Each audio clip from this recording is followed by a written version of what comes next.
नमस्कार शेतकरी बांधवांनो, मी निवेदिता शेटे, कृषी विज्ञान केंद्र नारायणगाव येथे गृहविज्ञान विषय तज्ञ म्हणून कार्यरत आहे। आज आपण ग्रामोन्नती मंडळ कृषी विज्ञान केंद्राच्या प्रक्षेत्रावर आहोत।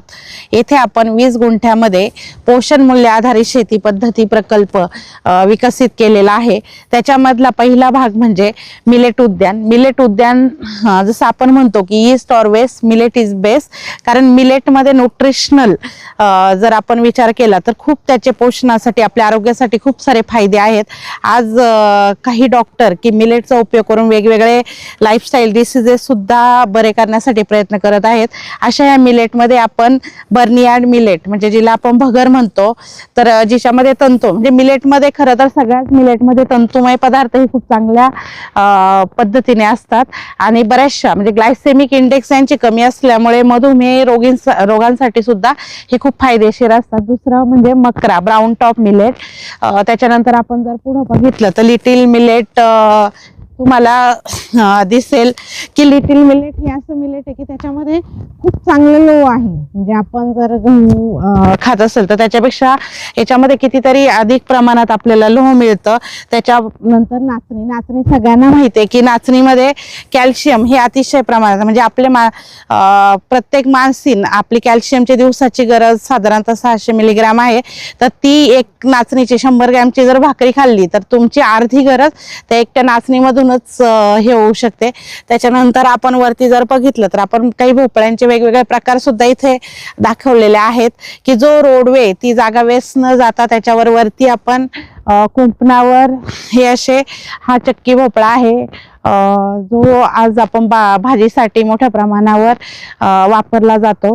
पुढे आपण वेगवेगळ्या प्रकारचे म्हणजे मोठा भोपळा आणि याच्यामध्ये आपण ही परसबाग जी आहे ही आपण सेंद्रिय किंवा आपण म्हणू की विषमुक्त करण्याचा प्रयत्न केलेला आहे। त्याच्यासाठी वेगवेगळे ट्रॅप पण तुम्हाला इथं दिसतील की कीड रोग जे नियंत्रण आहे ते आपण ह्या अशा ट्रॅप जर वापरले आपल्या परसबागेत मध्ये सुद्धा तर बऱ्याचशा कीड रोग नियंत्रणाला आपल्याला फायदा होतो।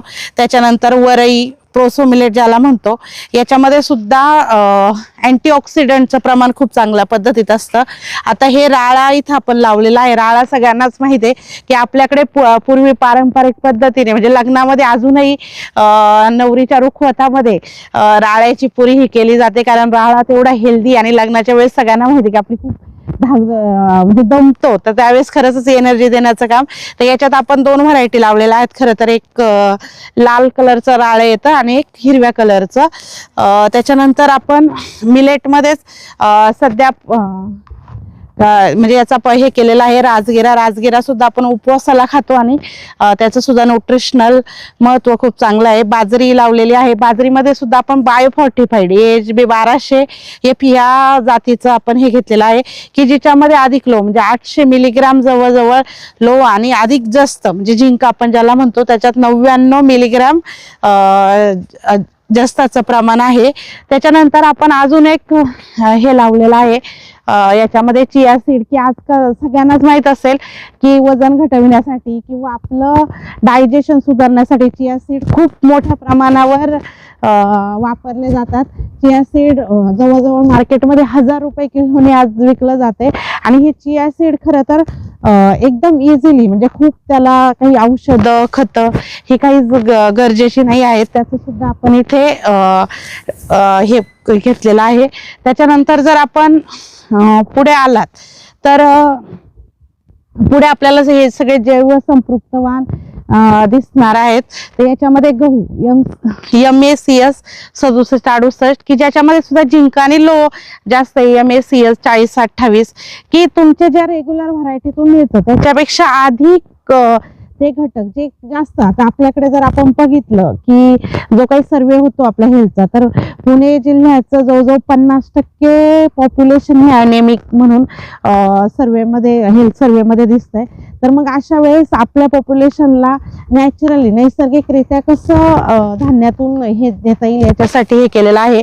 आता तुम्ही पाहाल की दोन्ही बाजूला आपण फुलंही लावलेत, झाडंही लावलेत, वेगवेगळे म्हणजे याच्यामध्ये आपण इंटरक्रॉपिंग किंवा आपण म्हणू की मल्टी क्रॉपिंग ही पण सिस्टीम, कारण मल्टी क्रॉपिंग मध्ये काय होतं की आपल्याला वेगवेगळा भाजीपाला चांगल्या पद्धतीने उपलब्ध होतो. त्याच्यानंतर तुम्हाला इथे एक आपण काळा टोमॅटो ह्या वर्षी नवीन प्रयत्न केलेला आहे की काळा टोमॅटो आपल्या रेग्युलर टोमॅटोपेक्षा त्याच्यामध्ये अँटीऑक्सिडंट जे आहेत ते जास्त आहेत आणि लायकोपिन कंटेंट सुद्धा जास्त आहे. तर ते काळ्या टोमॅटोचं आपण डेमॉन्स्ट्रेशन, भेंडीचं सुद्धा लाल भेंडी बाय 45 मध्ये येते की जिच्यात अधिक अँथोसायनिन आणि फिनॉल्स आहेत. आता आपलं हे घेण्याचा उद्देश पण असंच आहे की बघा की आपण आता आज जर आपण विचार केला की आपण खूप अशा टॉक्झिनला सामोरं जातोय, मग आपल्याला दररोज आपण ते आपल्या बॉडीत जे टॉक्सिन गेले ते टॉक्सिन काढण्यासाठी बऱ्याचदा अँटीऑक्सिडंट ही अशी गोष्ट आहे की ते आपल्या शरीराला थोडक्यात डिटॉक्स करत असते. मग अशा आपल्या दररोजच्या भाज्यांमधून जर आपल्याला ते अँटीऑक्सिडंट चांगल्या पद्धतीने मिळत गेलं तर आपलं रोगप्रतिकारक शक्ती वाढवण्यासाठी नक्कीच मदत होते. याच्यामध्ये तुम्ही पिवळा फ्लावर, जांभळा फ्लावर, त्याच्यानंतर आपण जांभळा मुळा लावलेला आहे, लाल मुळा आहे, काळं गाजर लावलेलं आहे, जांभळं गाजर लावलेलं आहे. असे वेगवेगळे गाजराचे सुद्धा प्रकार आपण इथे लावलेले आहेत. इथे जर तुम्ही पाहिलं की गाजरामध्ये देशी काळं गाजर येतं ते लावलेलं आहे. आणि आपण जी रताळी खातो तर त्या रताळीमध्ये सुद्धा रताळी भूकृष्ण आणि भूसोना असे 2 बाय 45 वाण विकसित झालेला आहे. आणि पलीकडे जर पाहिलं की लेटूस असेल किंवा एक्झॉटिक ब्रोकोली असेल हे सुद्धा, कारण आजकाल आपण बघितलं तर सॅलड खाण्याचं प्रमाण खूप वाढलंय. मग आपल्या कुटुंबात ते वेगवेगळे सॅलड करण्यासाठी वेलवर्गीय आपण घेतलेले आहेत. आता आपण इथं जवळजवळ 8-9 प्रकारचे वेलवर्गीय आणि हे वेलवर्गीय सगळे आपण बॉर्डरला घेतलेत की जेणेकरून ते जे आहेत ते उंच बॉर्डरनी वाढतील. त्याच्यानंतर आपण यावर्षी अजून एक नवीन कन्सेप्ट की ज्यांच्याकडे टेरेस नाही किंवा ज्यांच्याकडे घरी पोषण बाग करण्यासाठी जागा नाही अशांनी बाल्कनी जरी असेल, आपल्या फ्लॅटच्या बाल्कनी सुद्धा व्हर्टिकल पद्धतीने आपल्या पाईपचा वापर करून कसं भाजीपाला पिकवता येईल याचं डेमॉन्स्ट्रेशन आपण इथे लावलेलं आहे. याच्यामध्ये मग आपण टोमॅटो, ब्रोकोली, त्याच्यानंतर रेड कॅबेज, सेलरी, स्ट्रॉबेरी अशी वेगवेगळी पिकं आपण त्याच्यामध्ये लावलेली आहेत की जेणेकरून ते पण लोकांना कळेल की आपण जरी आपल्याकडे जागा नसेल तरी आपण आपल्या फ्लॅटच्या बाल्कनीमध्ये सुद्धा आपण हे करू शकतो. आता इकडच्या बाजूनी जर आपण हे केलं तर इकडे आपण पोषण बाग ह्या वर्षी जे केलेलं आहे ते देशी व्हरायटी म्हणजे देशी वाण आणून खास आपण हे केलेलं आहे. म्हणजे जेणेकरून, कारण आपला सुद्धा ओढा कुटुंबाचा हा देशी भाजीपाला खाण्याकडे जास्त असतो, मग तो विषमुक्त कसा करता येईल अशा पद्धतीने आपण हे देशी वेगवेगळे प्रकार इथं पालेभाज्यामध्ये असं जवळजवळ आपण 48 प्रकार हे याच्यामध्ये लावलेले आहेत. त्याचबरोबर जर तुम्ही कडेनी पाहिलं तर वेगवेगळी फळझाड आहेत, म्हणजे केळी असेल, पेरू असेल, लिंबू असेल, कडीपत्ता असेल, अशी वेगवेगळी मोठी वाढणारी झाडं सुद्धा आपण बांधावर याच्यावर घेतलेली आहेत. त्याच्यानंतर काही औषधी वनस्पती सुद्धा आपण याच्यात इन्क्लूड केलेला आहे, कारण घरामध्ये औषधी वनस्पती सुद्धा आपल्या जवळ, म्हणजे कोविडमध्ये तर खरं हे बऱ्याचदा जाणवलं, मग शतावरी असेल, कोरफड असेल, गुळवेल असेल, तुळस असेल, तर ही अशी काही जे काही औषधी वनस्पती ते सुद्धा आपण बांधाचा वापर करून घेतलेला आहे. त्याचबरोबर आपण इथे जर बघितलं तर आपण काही लोकांच्या माहितीसाठी लुप्त होत चाललेले बियाणं सुद्धा डिस्प्लेला ठेवत आहोत. ते त्याच्यानंतर एक मुक्त पद्धतीचं कोंबडी पालन परस बागेतलंच, म्हणजे बऱ्याचदा जसं आपण गाईच्या गोठ्यामध्ये मुक्त पद्धतीने कोंबडी पालन, म्हणजे गाईच्या गोठ्यामध्ये मुक्त पद्धतीने जसं गोठा असेल गाईचा तर आपल्याला अधिक उत्पादन भेटतं, अधिक दूध भेटतं, तसंच जर कोंबडीला सुद्धा मुक्तपणा दिला, म्हणजे हे बंदिस्त पण मुक्त, त्यांना आपण तिकडे एक पिंजऱ्याचं म्हणजे त्यांना हे केलेलं आहे नाही इकडे, परंतु मध्ये आपण त्यांना अशी जागा स्पेस केली की त्या इझिली इकडून तिकडून मुक्तपणे त्या संचार करू शकतात. हा सुद्धा डेमॉन्स्ट्रेशन इथं आपण लावलेला आहे.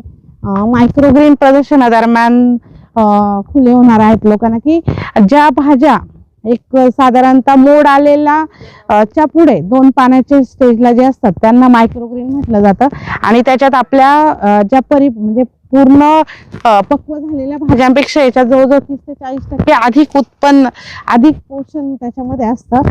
अशा भाज्यांचं आपण तिथे हे केलं आहे.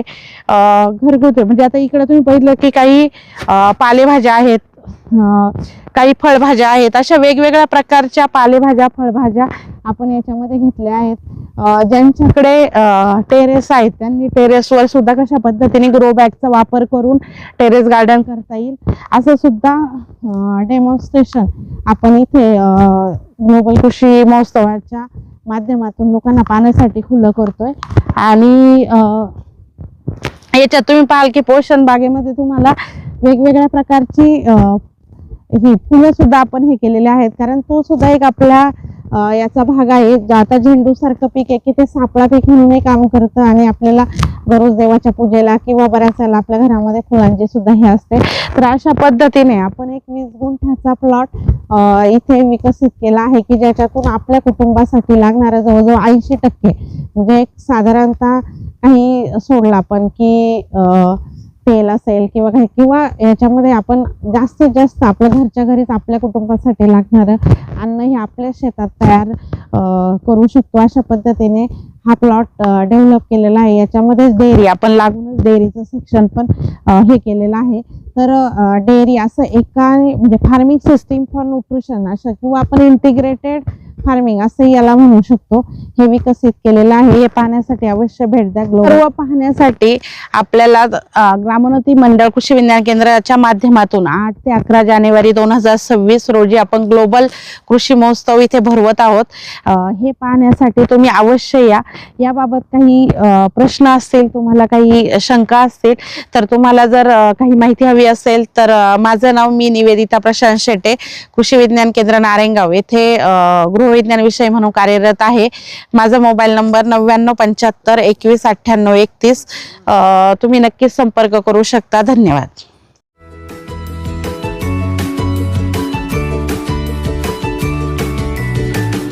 बातम्या शेतीच्या,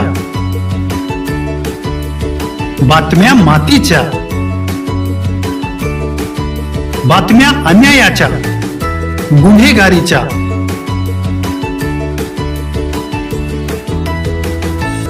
राजकारणाच्या आणि समाजकारणाच्या,